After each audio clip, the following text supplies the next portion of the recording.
מה קורה אחי? איך סיבכת אותי? מאז שהיינו אצלכם הילדים אוכלים לי את הראש, תביא כלב, תביא כלב, תביא כלב.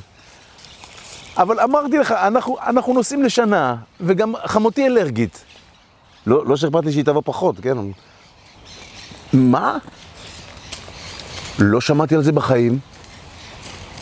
SOS חיות אתה אומר? ואני לא צריך לקנות אוכל, הם מביאים את הכל? אתה סגור על זה? שבוע אחי? בטוח? וזה רק לשבוע? אתה סגור על זה? אחי, טוב, אני חייב להתקשר לאשתי, טוב? ממי, יש לנו תוכניות לשבת בשתיים? אז עכשיו יש לנו.